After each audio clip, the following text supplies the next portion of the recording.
The donkey that no one could ride. This story is based upon the book in the Bible of Luke, chapter 19, verses 28 through 38.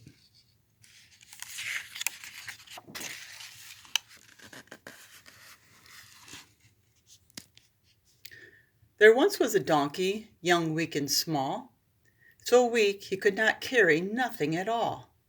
Even when children sat on his side, he'd wobble and tumble and fall on his side.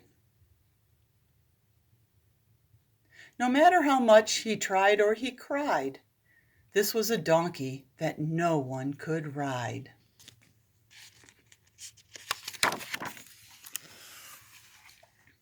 He couldn't haul stones, he couldn't dig ditches, or carry rich men with their big bags of riches.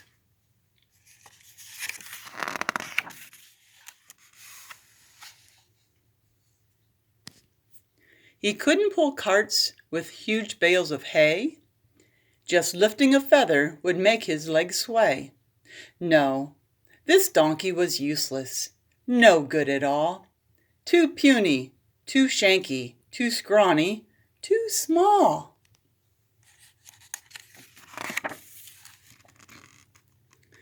Now the donkey owner was quite mean and tough. He said to the donkey, "I've had quite enough." He pointed his finger and he said with a huff, "You can't lift a person, no matter how light, so take all your things and get out of my sight. Go away from here, donkey. Go away and just hide. What use is a donkey that no one can ride?"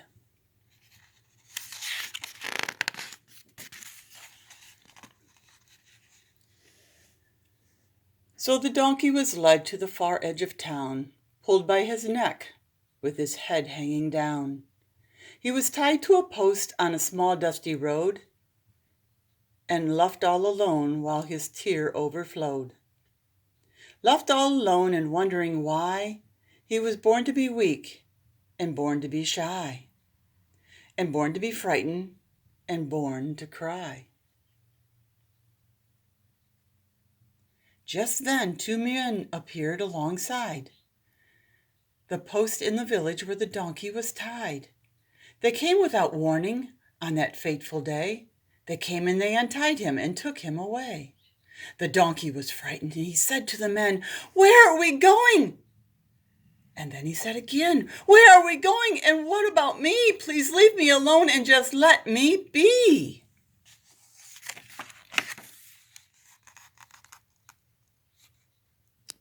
"Keep quiet," the men said. "We mean you no harm. Just follow us quickly.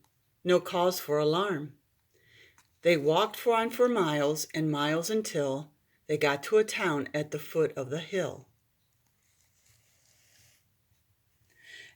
At the foot of the hill stood a man tall and thin, wearing a cloak and a beard on his chin.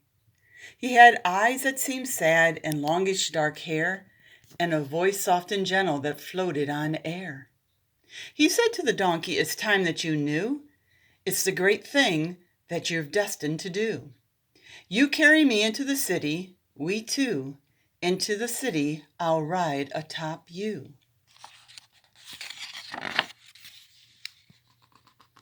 "What's that you say?" cried the donkey with dread. "There's simply no way.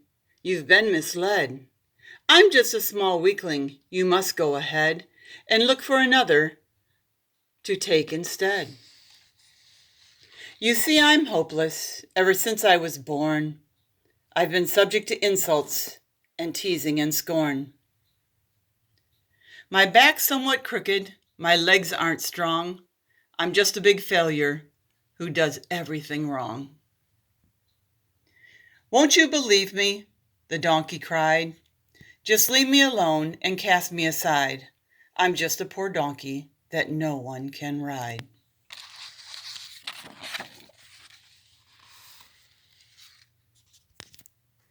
The man looked at him with his face that was wise, with a wonder smile and a love in his eyes. And then a calm and mysterious way, he opened his mouth and started to say, "My help is enough. It's all that you need. It's all you require in life to succeed. The weaker you are, the more strength I give. I'll be there to help you as long as you live. I know you have tired and frightened and broken, but do you believe these words that I've spoken? Do you believe? I ask you again. Do you have faith? I can heal you, my friend." For some reason, the donkey wasn't sure what he knew. The words the man spoke were honest and true. They were said with such kindness and caring and love, it seemed that they came from heaven above. The donkey burst out, "I believe it's true! I believe," he repeated. "I believe, yes, I do." The man stretched out his hand and closed both eyes, and then to the donkey's surprise, he felt a sensation he couldn't control from the top of his head right down to his soul.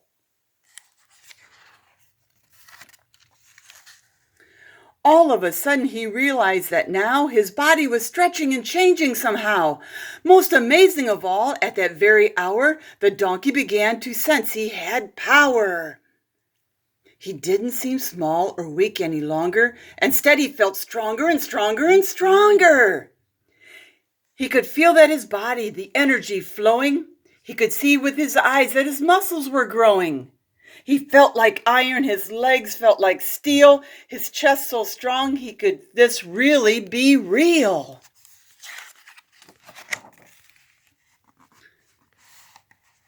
"It's a miracle, the donkey cried out. A miracle beyond any doubt." In order to show all the thanks that he felt, the donkey bowed his head and knelt in front of the man who made him so strong, with a beard on his chin and hair that was long. The man looked down upon him with sorrowful eyes, then sat on his back and told him to rise. "We're bound for that city that's west of the hill. I have great mission I need you to fulfill." The donkey got up, his tears were all dried. With the big bulging muscles, he started to stride. No longer a donkey that no one could ride. Now he had the courage and power and pride. He started to stride, he started to run. He couldn't believe he was having such fun. With a clippity-clop and a clippity-clop, he kept right on going, no need to stop. But as he drew near to the gate of the town, the donkey could hear a very strange sound. The curious noise made him perk up his ears. What could it be? It sounded like cheers. Soon the crowds of people came into sight, shouting and waving their arms with delight. They were cheering the man and giving him praise, yelling hosannas and crying hoorays. It's amazing to see the love they expressed. They came to him a prophet and said he was blessed. In front of the donkey they threw with their arms flowers and garments and branches and palms. They laid there all down and started to sing, calling the man a savior and a king. The donkey was happy, gone were his tears. Never had people sung in his ears. Never was there a moment so sweet as carrying a king with palms at his feet.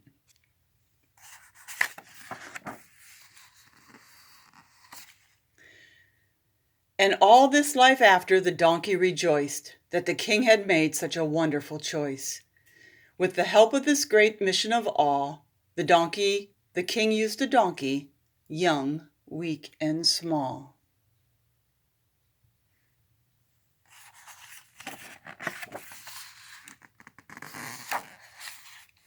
So every year at Easter time, renew your hopes again.